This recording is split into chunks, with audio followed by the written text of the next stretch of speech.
From the hundreds of Easter eggs hiding all over LEGO to references in real life you've never seen before, these are 139 secrets you missed in LEGO. Starting with the music video for Fell in Love with a Girl by the White Stripes from 2002. It was directed by Michel Gondry, and the whole thing is a stop-motion LEGO animation. Every single frame was shot with real physical bricks, and in between each frame, the crew had to move the bricks ever so slightly to simulate movement. The song is only a minute and 50 seconds long, but the amount of work that went into making the video is genuinely insane. But here's where it gets good. The White Stripes actually wanted LEGO to be officially involved. They reached out to the company hoping to get a small LEGO set sent out with each copy of the song, something fans could use to build their own versions of Jack and Meg.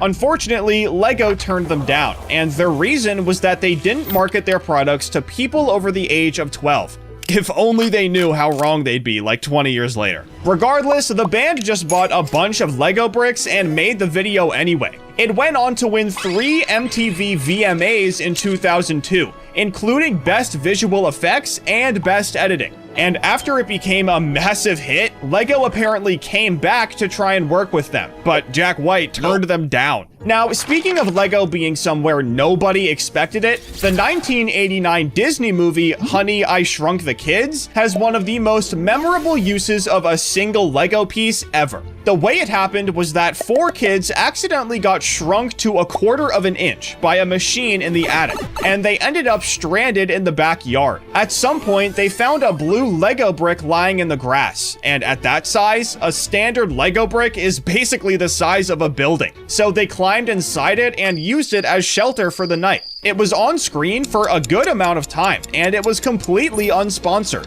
But LEGO showing up unsponsored is one thing. Having an art department spend 2 weeks building something for a single scene is a totally different ballgame. In the Christmas movie Elf, there's a scene where Buddy decorates a Gimbel's department store overnight, and as part of his decoration, he builds the entire New York City skyline out of LEGO. According to director Jon Favreau, the art department spent over 2 weeks building it, just for it to be on screen for a few seconds. It's one of those details most people don't think twice about, but it was a huge deal for the people who had to build it. Now, most of the time when LEGO shows up in media, it's either a cameo or a prop.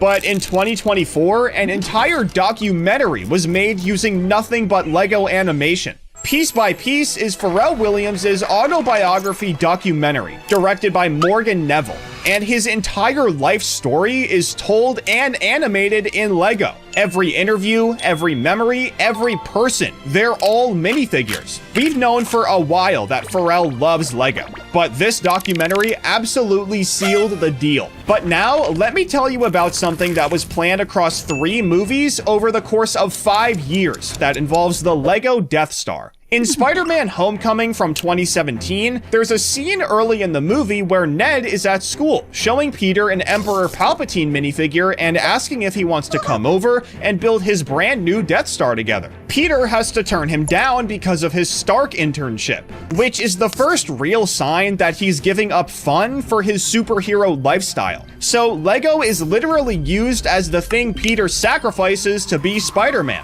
Then later on, Ned is in Peter's room building the set without him. But when Peter crawls through the window in his Spider-Man suit, Ned drops it out of sheer shock, and it shatters all over the floor. The funny part about this, though, is that Tom Holland revealed in an interview that the crew went through 7 copies of the set, because Jacob Batalon kept dropping it too early during takes. However, in No Way Home, the Death Star comes back, but it's only half finished this time, and it's sitting on a shelf in Happy's condo, and it gets destroyed again. But the director, John Watts, did this on purpose. The Death Star gets fully built and destroyed in Homecoming, it's nowhere to be found in Far From Home, and it comes back half finished and gets destroyed again in No Way Home. This is exactly what happened in the 3 movies from the original Star Wars trilogy, making this one of the most discreet references in any Marvel movie. Clearly, this takes a lot of planning, but sometimes LEGO shows up in the MCU with a lot less thought behind it, and it's still funny. In Age of Ultron, the Avengers go to Hawkeye's family farmhouse, and when they walk into the living room,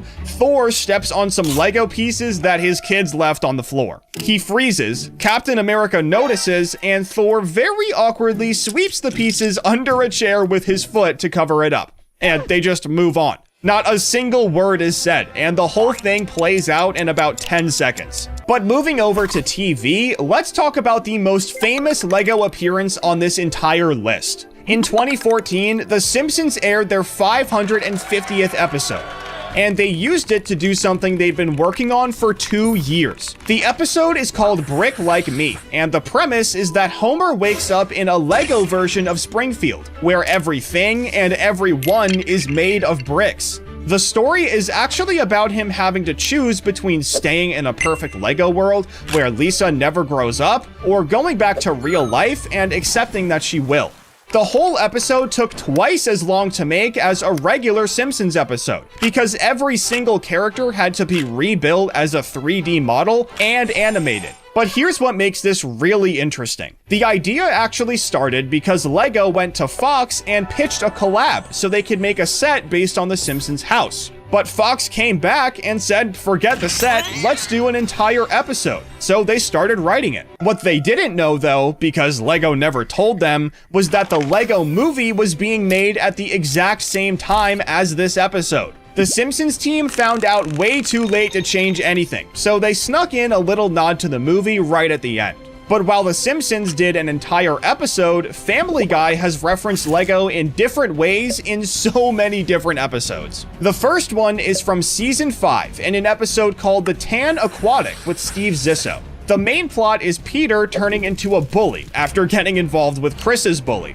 But one of the cutaways is an argument between Peter and Lois about how different Lego is from Mega Bloks. Lois only buys me Mega Bloks. They're the same thing, Peter. If you've liked Lego long enough, you know this is a real argument that people have all the time. So it's not like Family Guy was making anything up. But in season 17, there's another cutaway that's just as real. In this episode, Stewie makes a new friend that actually starts turning him into a normal kid. He wants to give up all his weapons, and he even asks Brian if his friend can come over for a play date. Brian is super surprised by this, since Stewie's never done this before. And Stewie says there's a first time for everything, like when he built the Leaning Tower of Pisa out of Lego. Now, even though Family Guy's doesn't look like it, there is a real version of this set that came out in 2013. They probably just couldn't copy it one-to-one for copyright reasons. But the best Family Guy Lego moment might be from season 15. Quagmire gets the guys free flights to San Francisco using his employee discount, and he invites them up to the cockpit. But while they're up there, they find out he's been using autopilot to take breaks, and Joe points out that he apparently had enough free time to build the 10,000-piece Lego Hogwarts in the cockpit. There's even another bit where Peter calls Dumbledore Gandalf and Quagmire corrects him,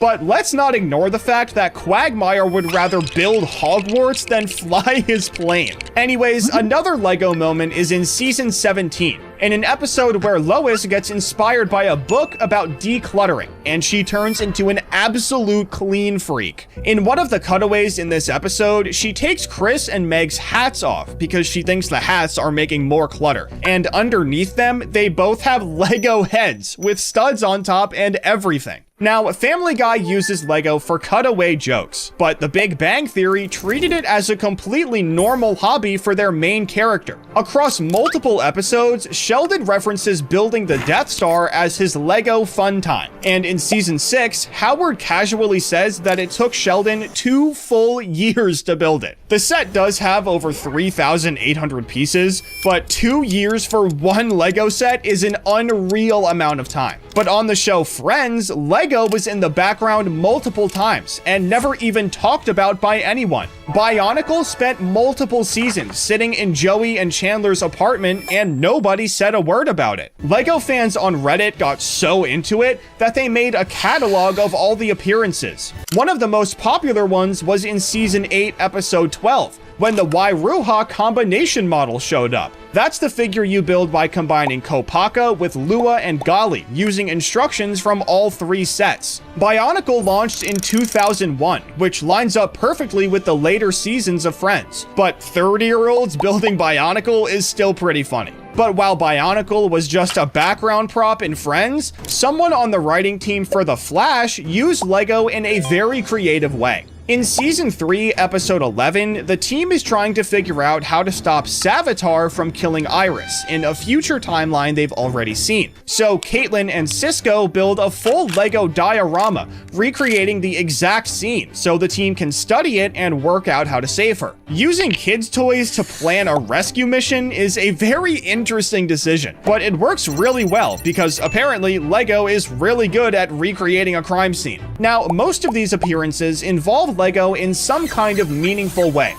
But South Park did something more low-key. In Season 15, Episode 7, it's Stan's 10th birthday. Butters gives him a present, and it's set 7365, the 4-wheel drive with horse trailer, a real Lego City set from 2009. Knowing South Park, I'm just glad they didn't do something way worse. But the most low-key Lego appearance on this list is probably in Ned's Declassified School Survival Guide. One of the 3 main characters, named Cookie, wears glasses in literally every episode, but they're not just any glasses. Cookie is pretty much a nerd, so he modified his glasses to be more high-tech and functional. And if you look closely at the frames, part of this mod is made with a piece from Bionicle. Production never said anything about it, so it took people on Reddit noticing it and bringing it into the limelight for anyone to say anything. This was timed pretty well for this show, since it started in 2004, but what happened in Futurama was the exact opposite.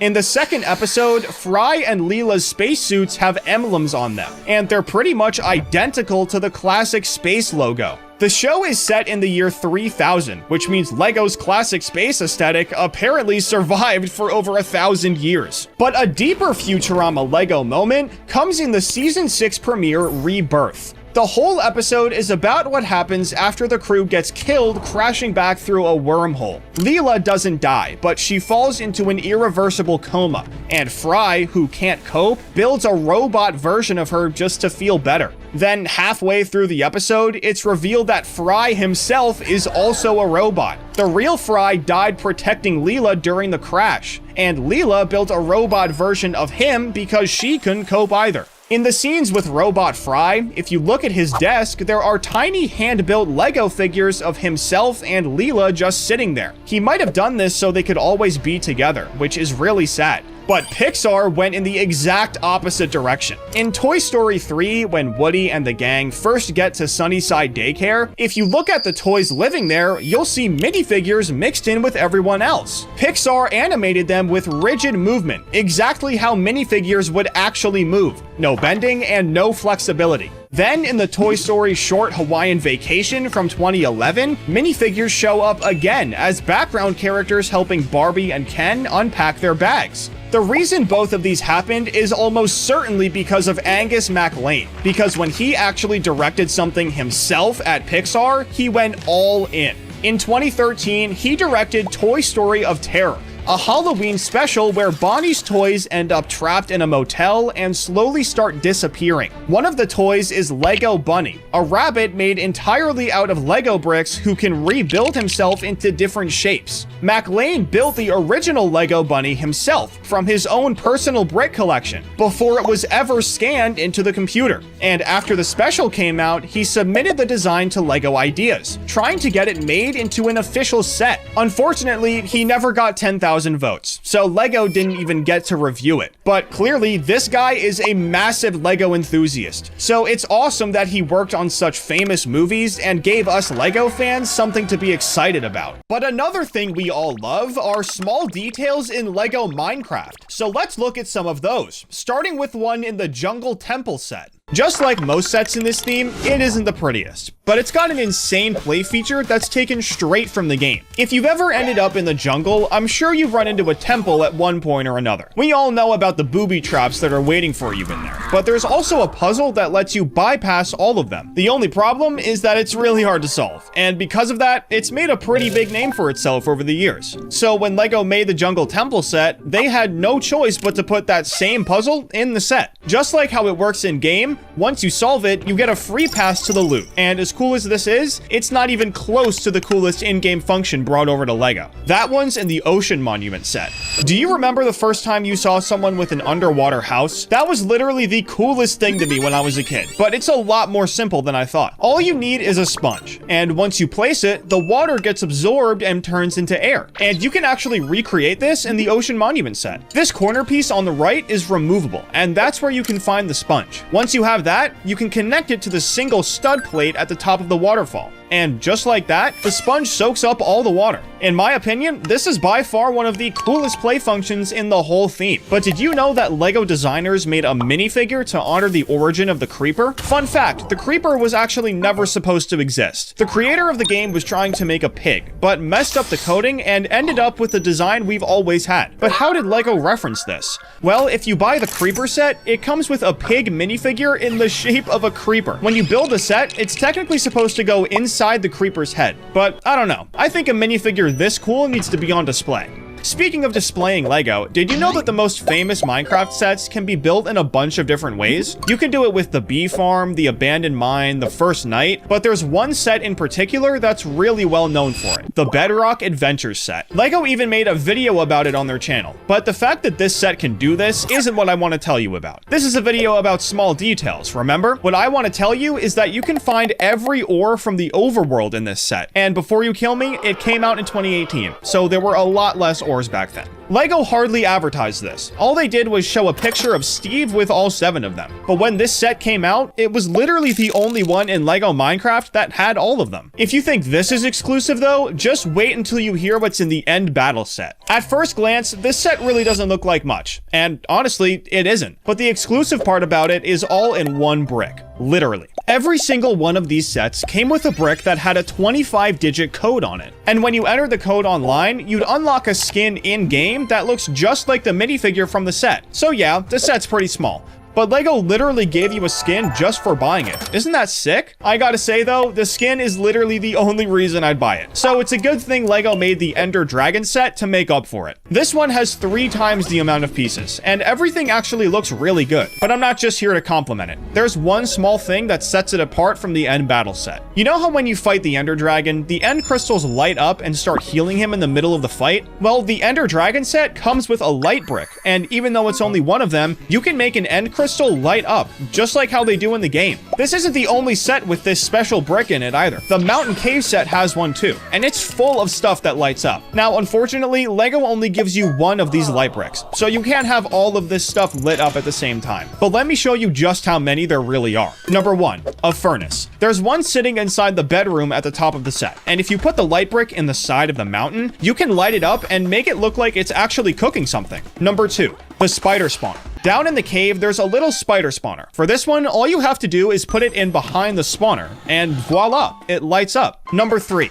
lava. Along with the spider spawner, there's also some lava down in the cave. And obviously, lava needs to be bright. So if you put the light brick in from the front of the set, you can make it shine. Number 4, torches. There are 2 torches you can bring to life in this set. And for one of them, the spot to put the light brick in is actually right next to the lava. Once it's in place, it lights up the torch on the outside of the cave entrance. But where's the other one? Well, this one is kind of 2 small details in one, but there's a dirt wall that can be completely taken out of place. Inside, there's a little makeshift room, probably because someone couldn't make it back to their house before the mobs came out. But you can make this torch light up too. The 5th and final thing that lights up in this set is redstone. If you make your way back into the cave, you'll see some redstone near the lava. Again, this is one that has to light up. So to do that, just put the light brick in from the outside and watch it do just that. Clearly, LEGO went pretty hard with these light up spots. But another thing they love adding to Minecraft sets are secret spawners. And no, I don't mean spawners like the spider one in the set I just showed you. I mean secret ones where the mobs just jump out at you. The first one is in the Iron Golem set, and honestly, when I look at this set, I really can't tell where the spawner is, but that's because it's hidden really well. This build with a pumpkin on top is actually how you make an Iron Golem in-game. So when you push it back, an entire plate lifts up, and a golem spawns in out of nowhere. See what I mean? This spawner was hidden really well. Let's look at another one. There's a secret zombie spawner in the dungeon set, and again, it's super hard to spot. See this zombie in the back corner over here? Well, you can actually flip the entire part he's standing on to the outside of the set. Once you do that, he makes for a pretty good jump scare. The last spawner I want to show you though is in the skeleton dungeon set.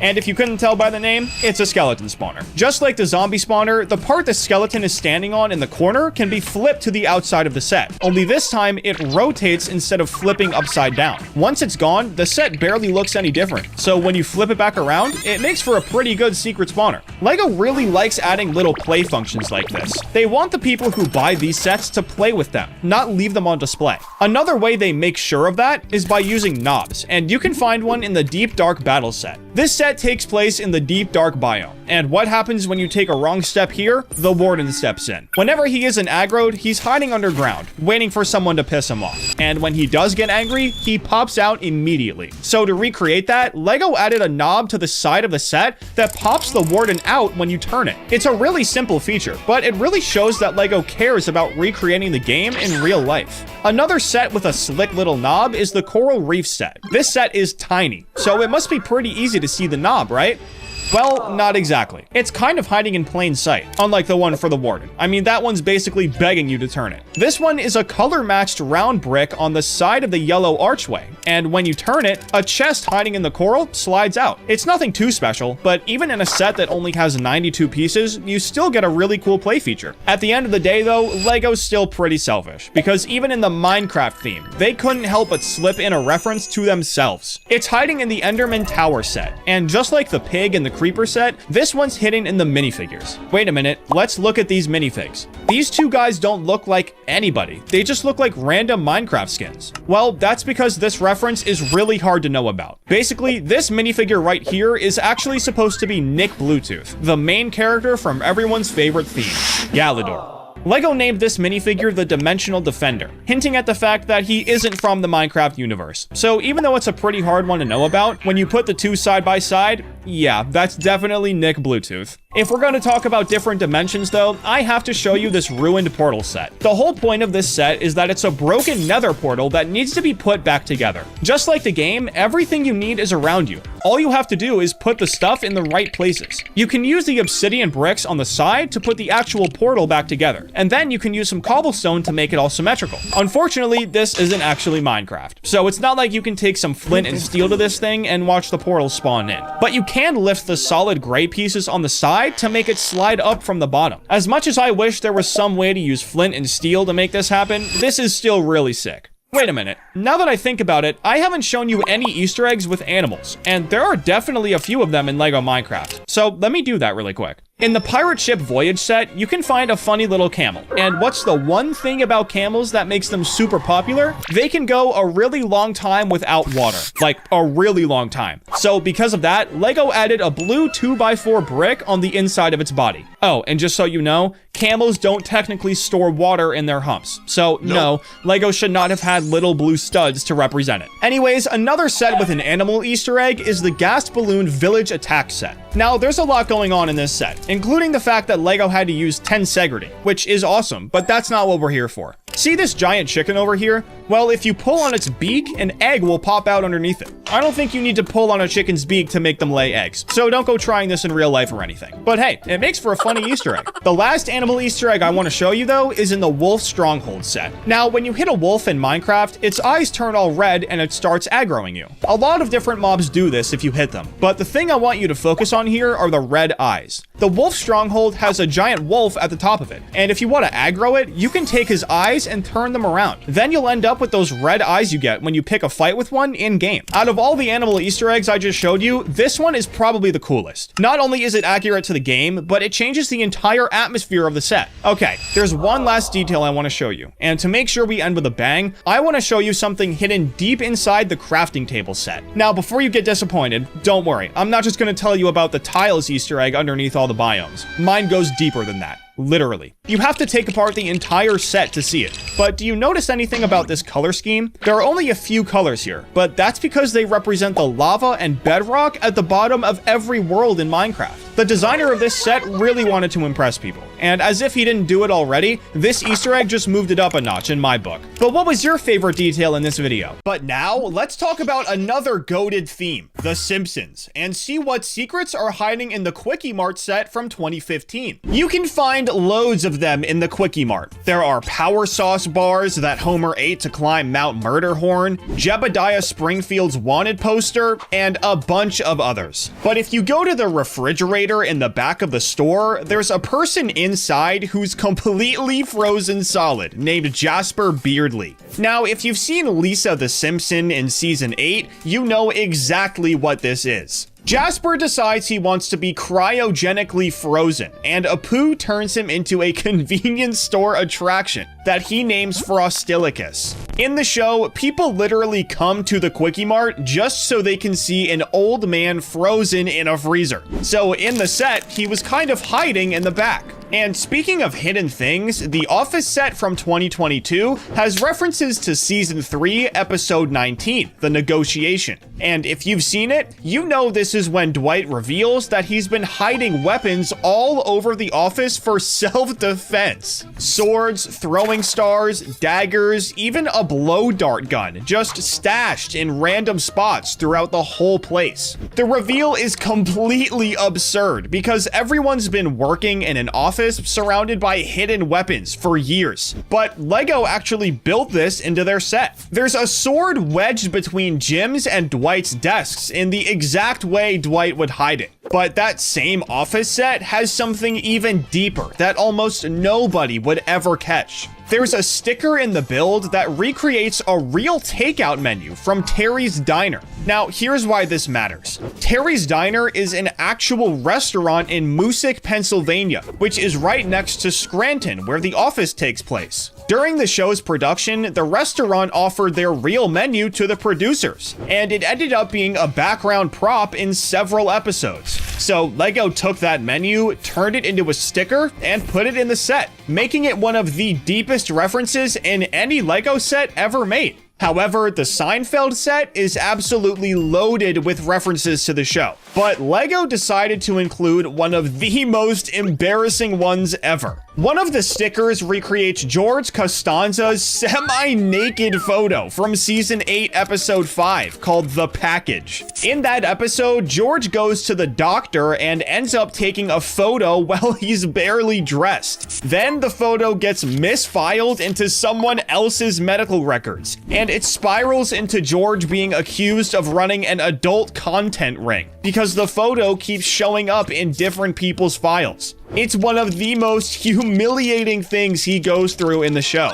and Lego somehow decided it'd be a good fit for their set. But there's a very low-key tribute hiding on Jerry's fridge that most people would walk right past. Mixed in with all the magnets, photos, and random stuff, there's a tiny portrait of Larry David. Now, Larry co-created Seinfeld with Jerry and wrote the majority of the show's episodes, but he himself was never in any of them during the show's original run. So Lego put his face on the fridge as this subtle tribute to one of the guys who made the show possible. And one more Seinfeld reference that's super specific, the minifigure for Elaine Bennis comes with an accessory of a goldfish in a bag. This comes from an episode when she tries to transport a goldfish on the subway. It's the kind of extremely specific prop that only hardcore fans would recognize. But moving over to Friends, the Central Perk set from 2019 is relatively small compared to the other TV-themed sets that Lego's made. It's mostly just the inside of the coffee shop with the couch and counter. But there's a poster on the wall that advertises Joey's infamous Japanese lipstick commercial.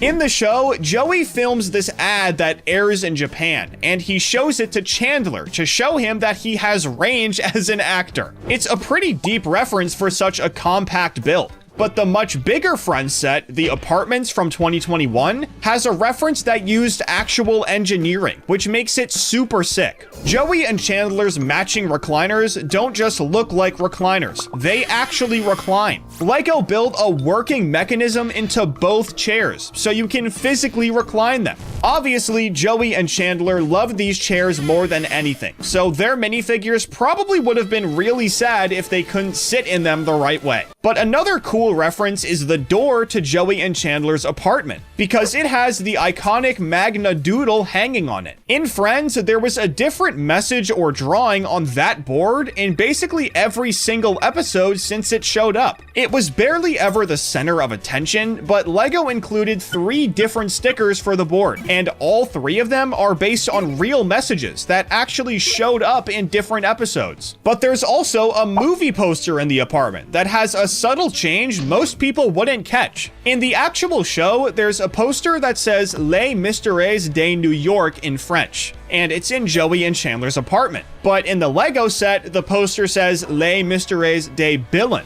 New York got swapped out for Billund, which is where Lego's headquarters have been since the company started. But let's move on to the Stranger Things Upside Down set, because there's actually something in this set that I missed in my video about this theme. In that video, I talked about how Will the Wise's hat was being stored in the attic. But on the other side, you can actually find Bob Newby's camera, the guy that Joyce dated in season 2. This is the same giant camcorder that he let Jonathan use on Halloween, so it's a pretty subtle reference. But the One Piece theme is full of subtle references like this. In the Baratier set, there are paintings inside Zeph's private quarters on the ship, and these paintings reference his past life as Red Leg Zeph, a pirate who sailed the seas before he opened the restaurant. Designer Isaac Snyder confirmed this directly in official interviews. But here's what makes this so interesting. Zeph's backstory as a pirate is essential to his relationship with Sanji in the One Piece story, but it's never directly shown in the Netflix show that these sets are based on. So Lego pulled from the original story to include details about Zeph's past, because they knew how important it was. They did this same thing again though, because the staff entrance door at the back of the ship has a sticker of Sanji's personal Jolly Roger. That's his pirate flag from the original story, not the Netflix show. These personal Jolly Rogers don't mean all that much in the original story, but so far in the live action, they haven't been shown at all. But the absolute deepest One Piece reference is hiding on a wall in the Arlong Park set. There's a room in this set that's full of a bunch of maps, and you just assume that they're all based on One Piece, but one of them actually isn't. This one is taken directly from the classic Lego Pirates theme from back in the day. Arlong's version is split across 2 pieces of paper, but it's definitely the map from Lego Pirates. But now, let's take a look at the Sesame Street set, because it's absolutely packed with Easter eggs. Let me start with one that has multiple layers to it. Big Bird's nest in this set has his teddy bear Radar sitting on it. Now, on the surface, that's just Big Bird's stuffed animal. But here's the thing that makes it deeper. Radar was specifically named by Big Bird's puppeteer Carol Spinney as a tribute to Walter Radar O'Reilly from MASH, a sitcom from the 70s. So the Sesame Street set is secretly referencing a different TV show in a different genre. It's like a Russian doll. But the beloved Count Von Count didn't make it into this set as a physical minifigure, which disappointed some fans who wanted the whole cast. So the designers put a giant portrait of him above Cookie Monster's TV, and it's genuinely massive compared to the size of the room. So even though he couldn't be here as a minifigure, it's obvious that Lego didn't forget about him. But Cookie Monster's room also has a sticker of his alter ego, Alistair Cookie, on the wall. Alistair Cookie was the pipe-smoking host of Monster Piece theater segments that started airing in 1978. The character had a pipe as part of his sophisticated persona, but in the late 1980s, the pipe got removed entirely because of pressure from parents who didn't want smoking in kids shows. Lego included the Alistair Cookie sticker anyway, as a callback to the original version of the character.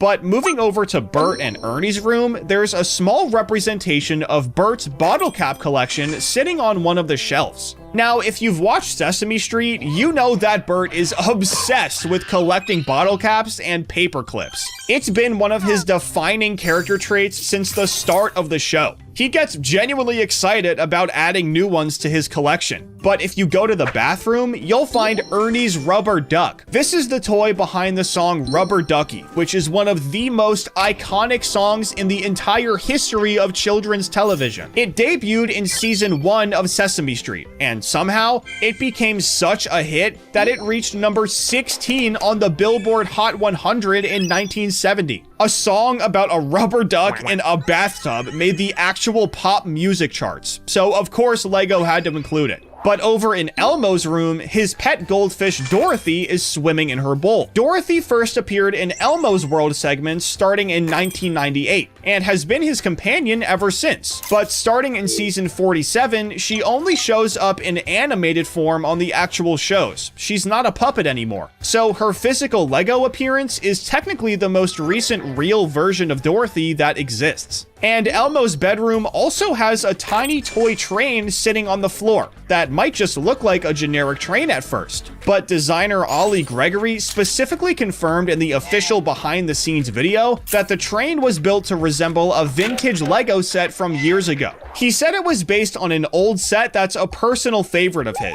and I'm not sure if it's set 396, 181, or a different one. But there's also a small alien UFO on the outside of the set. This is a reference to the Yip Yip Martians, these alien characters who first showed up in 1972.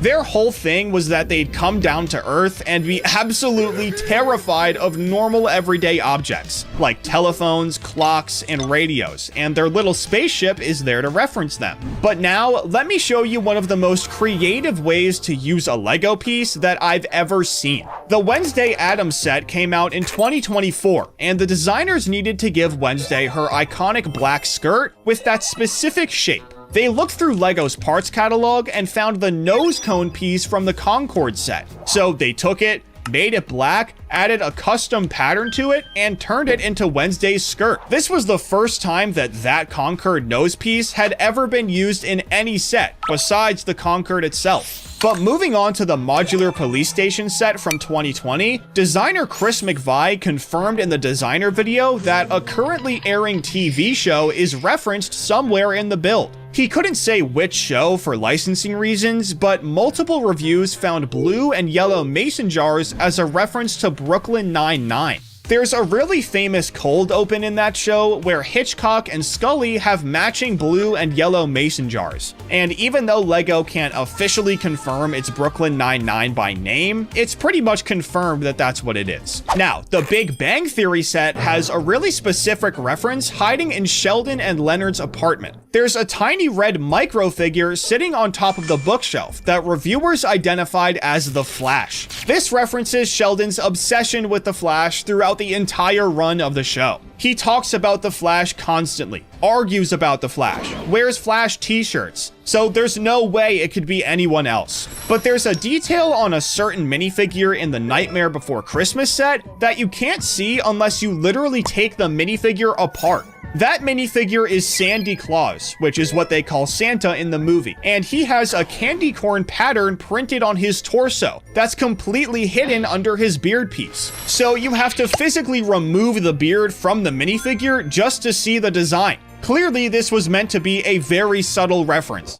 But now, let me show you one of the craziest Easter eggs Lego's ever made. Inside the light bulb section of the Pixar lamp set, designers hid the Pizza Planet truck, which is actually an Easter egg inside of an Easter egg. If you don't know what I'm talking about, the Pizza Planet truck is in almost every Pixar movie since Toy Story. For some reason, it's become Pixar's Easter egg of choice, so you can find it in literally every single one. It shows up in Monsters Inc., Finding Nemo, and even Brave, so Lego took that idea and hid it inside the lamp. But this lamp set has way more than just this one reference, because not only does this set set have the Pizza Planet truck, but it also has a bunch of Pixar characters hidden inside of it too. These 4 builds make up the base of the ball the lamp sits on, but if you notice, all of these are actually references to different Pixar characters. The first ones are Woody and Buzz from Toy Story, the second ones are Sully and Mike from Monsters Inc., the third ones are Alfredo and Remy from Ratatouille, and the last ones are Carl and Russell from Up. But once you build both halves that make up the ball, there are more references to different characters. One half has references to different characters from Inside Out, and the other has references to The Incredibles. But even after all of these, we're still not done. Inside the base of the lamp, there are so many discrete references that I don't even know all of them. The black, orange, and white bricks reference Nemo, and the round plates next to it reference Joy from Inside Out, but I have no idea what the rest of them are. I think the red 2x4 or the tile next to it reference Lightning McQueen, but other than that, I have no idea who these other pieces reference. So if you do, let me know down in the comments. But while we're on Pixar references, we might as well do 2 more from the Wall-E and Eve set. But before that, did you know that the world record fastest time subscribed to a YouTube channel is 2.2 seconds? I'll put a little timer in the corner, so subscribe and let me know if you beat it.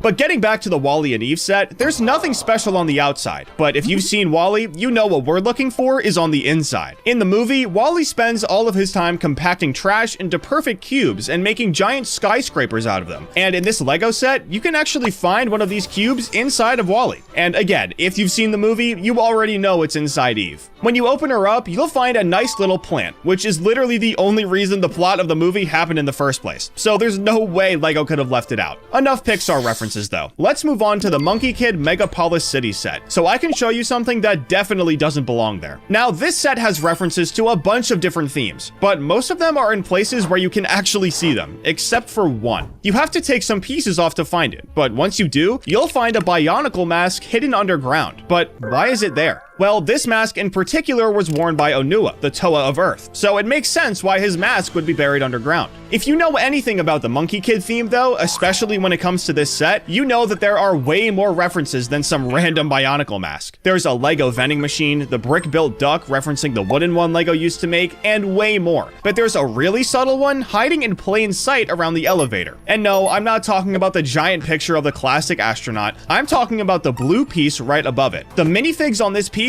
don't really look like minifigs, and that's because it's referencing a set from before minifigs even existed, set 200 from the building set with people theme. Trust me, I know how weird that sounds, but that's actually the name of the theme. Since there are so many cool things in this set though, I might as well show you a few more. One of the stores in this city is actually a record store, and while the first thing you thought of was probably the Barbershop Quartet from Ninjago, unfortunately they're nowhere to be found. What you can find though is a record inspired by the Jazz Quartet set from 2022. This tile has the exact same design as the box for the set, so you know for sure it's them. The last thing I'll show you in this set is just the sign by the Ferris wheel warning all minifigs about the ride. I guess even if you have stud holes in your butt, you still gotta be careful on rides. Moving on from that though, I want to talk about the Shadow the Hedgehog set from the Sonic theme, because this set's actually got way more secret stuff than you think. First off, there are 3 shiny golden rings hidden inside the base that you'll never see once you build the set. This is obviously a reference to rings in the Sonic games, which is basically the entire point of the series. When you get hit in game, you lose all of your rings, so it makes sense why they're stored inside of the set. I mean, it's only right. But that's not the only thing hiding inside. If you look inside Shadow's head, you'll find a Chaos Emerald, which is another massive reference to the Sonic games. Chaos Emeralds are the most powerful objects in the Sonic universe, and collecting all 7 of them usually unlocks some kind of super form or secret ending. In Shadow's case, collecting them lets him turn into Super Shadow, giving him incredible power. Shadow's entire character revolves around Chaos Emeralds. His origin story involves them, his powers come from them, and his whole game is about collecting them. So Lego putting one inside his head is perfect.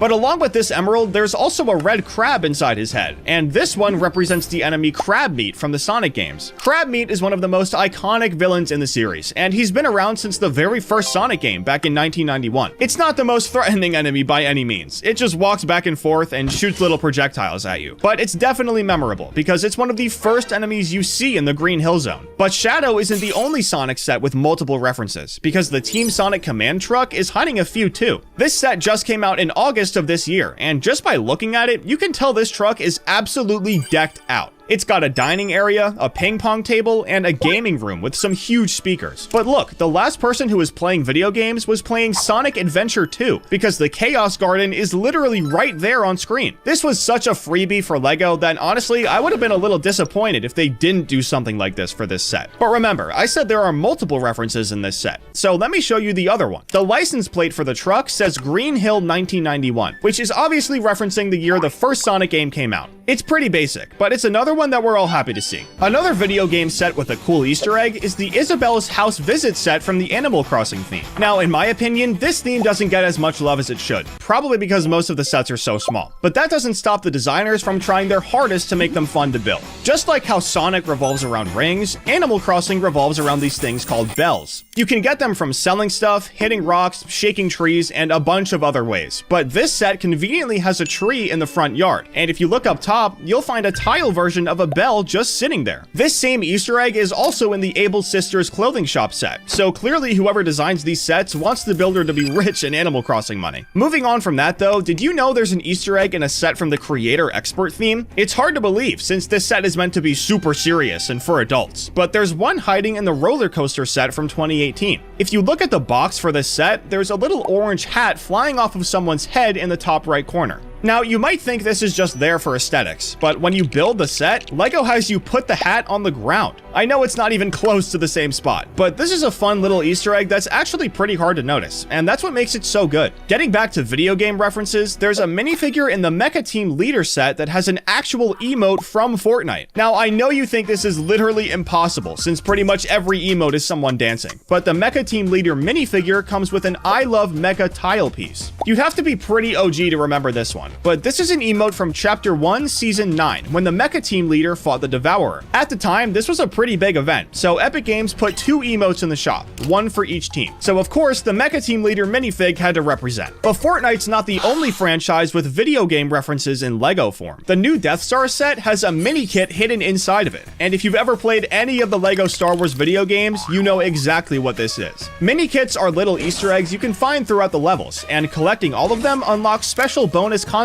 like ships or characters. They're the entire reason people replay these games over and over again, going back through levels in free play mode to find all the hidden spots. So LEGO including a mini kit in the Death Star set is a perfect nod to the video games. But the mini kit isn't the only video game reference in this set. The Death Star also has every single stud color from the LEGO games. In the games, different colored studs are worth different amounts of money, and since there's a mini kit here, that means there have to be studs too. But the Death Star isn't even the only set with something like this though, because the Arkham Asylum set has them too. Just like in the Death Star, you can find studs of every color hiding in a dumpster out back. Unfortunately, this set doesn't come with a mini kit like the Death Star, but there is something really cool hiding underneath the studs. There's a version of Batman number 9 hidden under there, which is a reference to the actual comic book. Batman number 9 was published in 1942 and featured early stories of the Dark Knight. Obviously, DC is based on its comic book series, and there are a million different DC and Marvel sets with references to the comics in them, but this is one of the only ones I know of with an actual comic book in LEGO form. If you know of any others, let me know in the comments, but since this is a first for me, I was really excited to see it. Going back to Star Wars for a second, the Dark Falcon set has a reference that most people probably missed. Obviously, the main attraction of this set are the minifigures. I mean, there's a Darth Jar Jar and a Jedi Vader, but Luke actually has something pretty cool. He's holding a carton of blue milk. This is a reference to the gross-looking blue milk that Luke drinks at his aunt and uncle's farm on Tatooine in A New Hope. It's one of the most memorable drinks in all of Star Wars, and it's become a huge meme on the internet. Disney even sells blue milk at Galaxy's Edge in their theme parks, so LEGO adding it to the Dark Falcon is very fitting. But now, let's talk about the Assembly Square set, because there's a hilarious joke hiding in here too. There's a lot going on in this set, but the thing I want you to know about is that it has a dentist's office, and in the window of that office, there's a sign that says "Prevent Yellowing" with a giant tooth. Now, I don't know if this is a joke about certain pieces yellowing over time, or a sarcastic joke about yellow Lego heads, or something else, but either way, it's pretty funny. Anyways, the last set with some cool references I want to show you is the Game Boy set. This set actually just came out, so of course, die-hard fans had to find everything they could in it. One of the coolest ones to me was the serial number.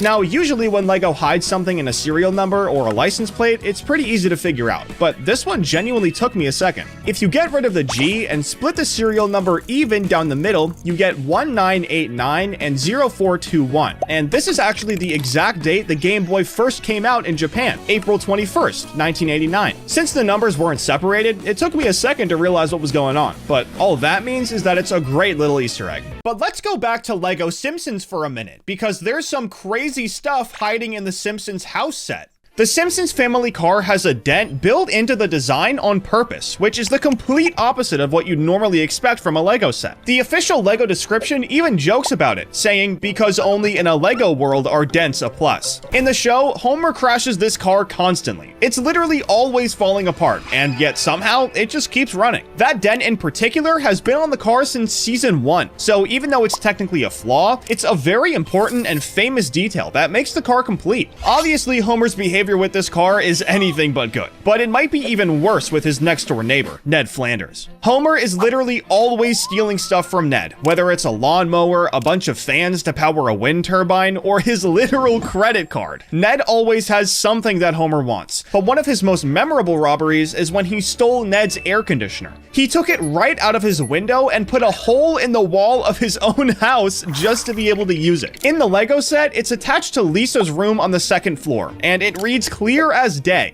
property of Ned Flanders. Because of how famous this stealing gag has been over the years, LEGO couldn't make this set without referencing it. The thing is though, Homer's not the only one causing chaos in the neighborhood. Bart's skateboard ramp has his signature El Bardo graffiti tag on it, which makes sense since that's where he'd be skating. But here's where it gets interesting. The same tag is also on the dumpster behind the Quickie Mart and on the wall of the back of the Krusty Burger. LEGO made sure Bart's vandalism spread across these 3 sets, so if you own all 3 and display them together, it's like Bart's been causing trouble all over Springfield, just like how we would in the show. It's such a cool way to connect the sets and make them feel like they're part of the same world instead of just standalone builds. But now that I'm thinking about it, there's something I forgot to tell you about the family car. If you open the trunk, you'll find a glowing green radioactive bar from the nuclear power plant. But why is it there? Well, in the opening credits for literally every Simpsons episode, Homer is seen handling some sort of radioactive tube at work. But his shift ends, and instead of putting it down carefully, he stops caring about it, and it flies into his shirt. So this green tube in the trunk is a reference to how clumsy Homer is, even when he's handling something that could literally kill him. Anyways, now that the car is out of the way, let's head inside the house, because there are just as many details in there as there are on the outside. First off, the living room TV is playing the Itchy and Scratchy Show, which is the ultra-violent cartoon that Bart and Lisa watch religiously. For anyone who doesn't know, Itchy and Scratchy is basically Tom and Jerry, but way more violent and ridiculous. It's referenced constantly throughout the series, so putting it on the TV instead of leaving it blank shows LEGO actually cared about the small stuff. Most people would have just made the TV one solid color and moved on, but LEGO really went the extra mile.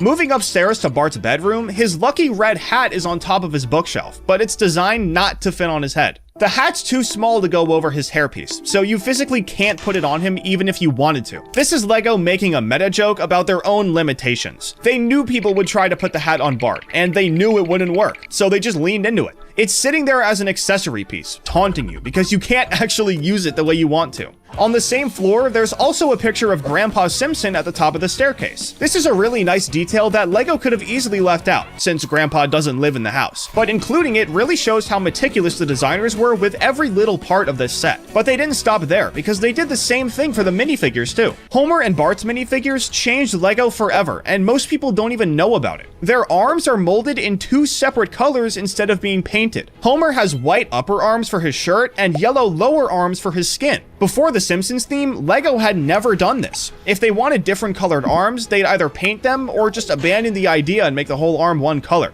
Bart's arms and legs are the same way too. His shorts are a different color than his legs, and his upper arms are a different color than his lower arms. This technique became standard after the Simpsons theme, so now pretty much every minifigure with different colored molds uses this technique. The Simpsons theme literally changed how LEGO makes minifigures, so not only is it super memorable, but it changed LEGO as we know it. Alright, now that we've covered the house, let's move on to the Quickie Mart, because this set might have even more details than the house. Inside the freezer, there's a guy named Jasper frozen solid in a a block of ice. In the episode Lisa the Simpson, Jasper freezes himself so he can wake up in the future, and he turns into a tourist attraction at the Quickie Mart called Frostilicus. This is a pretty famous bit in the show, so most of you probably knew exactly what it was, but let's see if that's the case for this next reference. If you look at the top of the Quickie Mart, you'll find a very out-of-place vegetable garden. So why is it here? Well, in the episode Lisa the Vegetarian, Apu reveals that he's actually vegan and takes Lisa up to the roof to show her his secret garden. He tells her he comes up here to escape the world, like he can't be vegan in public or something. Lego adding this garden shows they weren't just pulling references from popular episodes, they were going deep. Most companies would just have the store itself, but Lego added this tiny detail that most people wouldn't even know to look for. The details don't stop there though. If you look closely at the newspapers in the Quickie Mart, you'll see a guy named Bumblebee Man on one of them, and this guy is barely in the show. He's a Spanish-speaking TV actor in a bumblebee costume, who usually only appears for a few seconds at a time. So Lego putting him on a background newspaper that most people will never notice is the definition of a small hidden detail. You have to actively search for it, and even then you might miss it. Don't think we're done with the Quickie Mart though, because around back in the storage closet, there's a rat,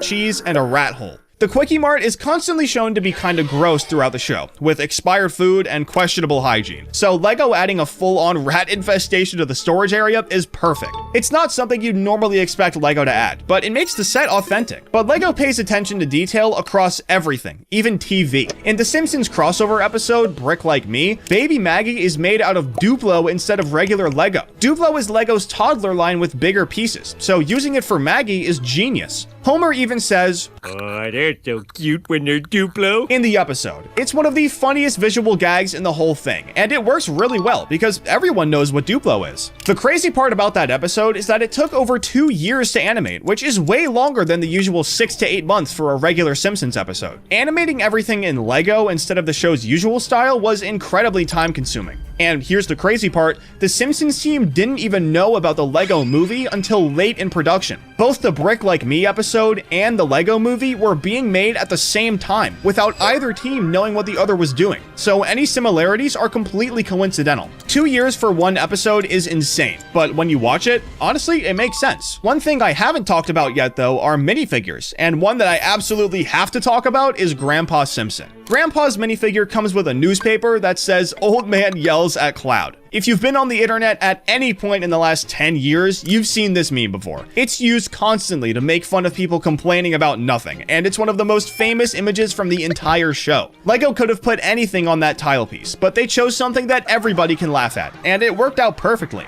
Another thing I haven't talked about yet is the Krusty Burger set that came out this year. This was one of the biggest pieces of Lego news in all of 2025. So of course Lego had to deliver and absolutely pack this set with references. So let's go over a few of them. The first one is actually advertised on Lego's website. When you scroll through the pictures, you'll find this weird picture of Homer scooping Lego transparent tiles into the trunk of his car. To regular people, this is just another picture in the listing, but to die-hard Simpsons fans, this is a reference to Season 6, Episode 15, Homie the Clown, when Homer drove over to the Krusty Burger and started stealing grease right from the grease trap. He was trying to sell it to make a profit, which is very typical for Homer, but this isn't the only reference to this episode in the Krusty Burger set. The car itself is actually a reference too. So far, every set for The Simpsons has a car in it. The Simpsons house had the regular family car, and the Quickie Mart had Chief Wiggum's car, so Lego continued the trend with the Krusty Burger set, but they made it look completely different. You might be wondering why Homer would ever drive around in a clown car, but if you've seen the episode Homie the Clown, you already know the answer. In this episode, Homer sees a billboard for clown school and gets a job as Krusty the Clown. The entire episode is dedicated to Homer living his new clown life, so of course his whip had to get a makeover. It's crazy though, because there's still another reference to this episode in the Krusty Burger set. This episode has one of the funniest scenes ever, where the Hamburglar is fake stealing giant burgers for an ad campaign, and instead of going along with it, Homer beats the bricks out of it. The kids in the audience are completely traumatized, and one of them even begs Homer to stop. Stop! He's already dead. good. Once some people finally pull Homer off of him, it's clear he's in bad shape, but he might have been in worse shape than we thought, because on the back of the Krusty Burger, there's a missing poster with his face on it. This is obviously a reference to the clip of the kid yelling that he's dead, and I have to say, this reference is really well done. There's some other stuff on the wall next to this poster that are references too. I already talked about Bart's graffiti tag and how it really ties all three sets together, but the other stuff is referencing Sideshow Bob. In season 6, he ran for mayor of Springfield, so that's why the voting sticker is there. But if you notice, there's also a voting sticker for a rake. In any other universe, this wouldn't make any sense, but as we all know, Sideshow Bob has some really bad luck when it comes to stepping on rakes. For some reason, they always seem to find him, and he always steps on them and hits himself in the face. It's really cool how everything here is referencing certain episodes, and there's a sticker inside that keeps that train going. Right next to the entrance to the play place, there's a poster on the wall advertising the Mother Nature Burger, but considering how that went, they should probably just take it down. This is from the finale of season 20, Coming to Homerica, when the Krusty Burger gets named the unhealthiest fast food place in the world. Studies show your Krusty Burger is the unhealthiest fast food item in the world. Krusty tried to fight the allegations by making a vegetarian burger, otherwise known as the Mother Nature Burger, but one of the ingredients got contaminated by rat meat. Ew, dude. So not only was it not vegetarian, but everyone ended up getting food poisoning too. Oh, and just like how the car was made after the Homie the Clown episode, Krusty's minifigure is based on his outfit from Coming to Homerica, which is a really nice touch. To end the video, I'm going to show you the most famous detail in all of LEGO Simpsons. Pretty much every set in the Brickheads theme has a fun Easter egg inside of them somewhere. Woody from Toy Story has a stuffing piece, Eve from WALL-E has a plant. You get the idea. The Easter eggs are always references to the character. Another thing Brickheads always have, though, are pink 2x2 bricks for brains. But Homer has something a little different. Because of how stupid he is, they gave him a 1x1 plate instead. If there was a way to somehow cram a crayon in there too, that would have been sick. But I'm definitely not complaining about the plate piece. Wait, there's some stuff I forgot to show you in LEGO Minecraft. Now, if you've played Minecraft, you know that iron golems are these massive protectors that defend villages from hostile mobs. They're absolutely huge in-game, and they're one of the strongest allies you can have. So when LEGO made the Iron Golem Fortress set in 2023, they had a choice to make. They could either build a fortress with an Iron Golem, or they could do something way cooler. And trust me, they did something way cooler. The entire fortress transforms into a giant playable Iron Golem. You can literally pick up the entire build, rearrange the sections, and turn it into this massive golem figure that stands on its own. It's basically a display piece and an action figure all in one. This is one of the coolest play features in LEGO Minecraft, but another one is in the original Ender Dragon set from 2014. The Ender Dragon is the final boss in Minecraft. You travel to the end, fight your way through Endermen, and then you have this epic boss battle. In-game, the dragon flies around in circles, swooping down to attack you and then flying back up. So how did LEGO recreate that? Well, if you press down on one of the cubes on the dragon's back, the wings actually flap. It's such a simple mechanism, but it makes the dragon feel alive instead of just being a static play piece. And since the wing pieces look like actual wings instead of the brick-built ones in the newer set, it just makes it look 10 times better.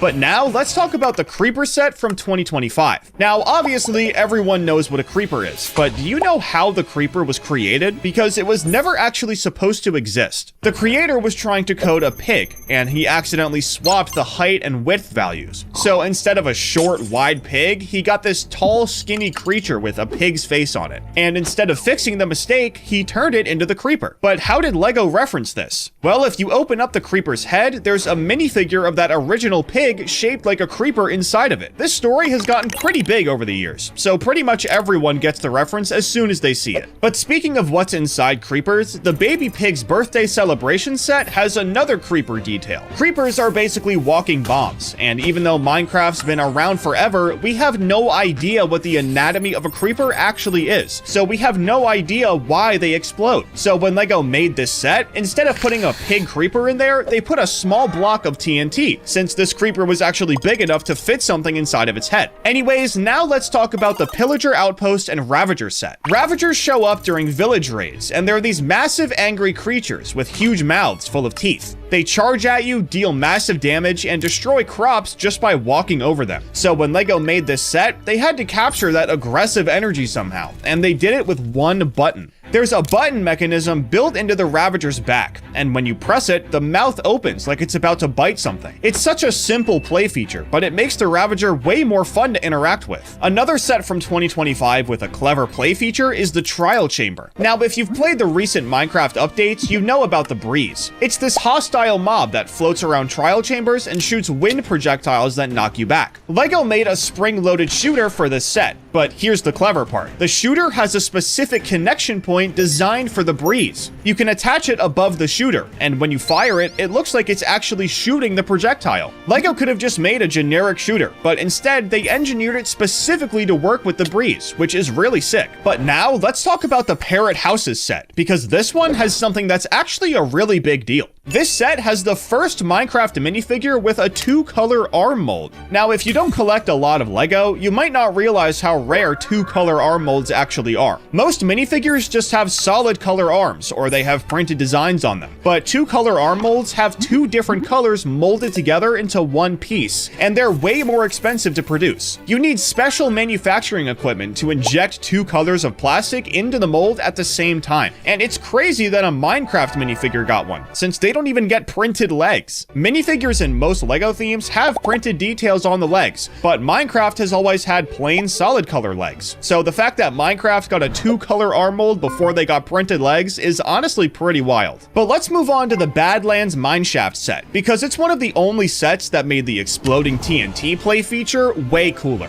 It's one of the oldest play features in LEGO Minecraft, and usually it just pops out some blocks, but in this set, lava actually falls in its place. This has literally happened to all of us in game. I've gotten lazy digging a million times and just blown up the cave with TNT, only to get jump scared by lava and have to start all over. This is a rite of passage in Minecraft, so it's awesome to see it in LEGO. But now let's talk about the Cherry Blossom Garden set, because this one has 2 cool details, and they both have to do with the sniffer. Since these guys are pretty new, here's a general breakdown of how they work. There are these ancient passive mobs that wander around peacefully, and their main thing is sniffing the ground to find seeds. In game, you see them lower their heads and sniff the dirt, so LEGO included a play feature that makes the sniffer sniff. But it doesn't stop there. Remember, all these guys do is sniff up seeds. So in the set, there are seed pieces hidden in the terrain, and when you make the sniffer sniff in the right spot, he pushes them above ground, just like how they do in Minecraft. LEGO never makes a play feature based on a mob's function in game, so this was really cool to see. Another hidden detail is in the Pirate Ship Voyage set. This one comes with a brick-built camel, and in-game, camels are desert mobs. The whole point of them is that they can store water for long periods of time, just like how they do in real life. So what did LEGO do? They put a blue 2x4 brick inside the camel's body to represent water. You'd have to buy this set just to know this detail existed, so there's no way I could have left it out. Anyways, let's move on to the Nether Portal Ambush set, because there's a play feature in here that hits really close to home, just like that lava TNT detail. This set comes with a ghast, and before you ask, yes, it can in fact shoot fireballs, but that's nowhere near the coolest thing about this set. LEGO made it so these fireballs can shoot out really fast, which is very important for this set in particular.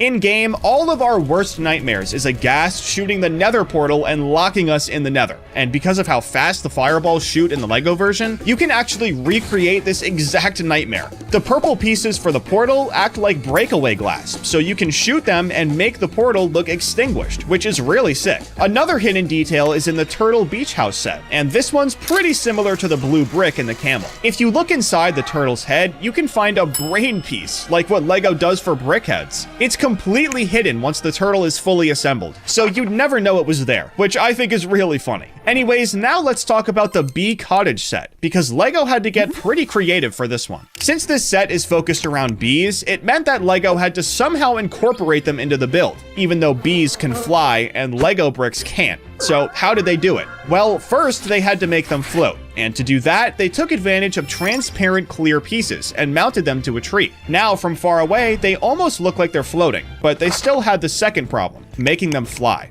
But luckily, they killed 2 birds with 1 stone. Because of how it's built, you can flick the bees and they'll spin around in circles like they're flying. It's not the most accurate play feature, but they need literal magic to make Lego bees fly around everywhere. So this is more than good enough. But let's jump back to an older set for a second, because the Snow Hideout set from 2015 has an exploding snow block feature. Obviously, explosions destroy blocks and send them flying in every direction. So Lego built a mechanism where you can trigger an explosion and make snow blocks fly off the build. This is the only exploding play feature I've seen that doesn't have TNT, so I just had to put it in the video. Another set from 2015 with a sick detail is the Nether Fortress, and it has to do with glowstone. Glowstone is this bright yellowish block that spawns in the Nether. It emits the maximum light level in the game, making it one of the best light sources you can use. So how did Lego recreate this? Well, they used glow-in-the-dark pieces for the glowstone blocks. If you turn off the lights, the set actually glows just like glowstone does in-game, but don't expect it to light up your entire room. It's only a few studs. This isn't the only cool detail in this set though. The Ghast comes with 2 different facial expressions that you can swap out. Ghast float around looking sad until they spot a player. Then they get all angry and start shooting fireballs. So Lego included both faces as printed tiles, which is such a nice touch. Moving on from that though, let's talk about the cave set from 2014, because it has a detail you'd only notice after you've finished building.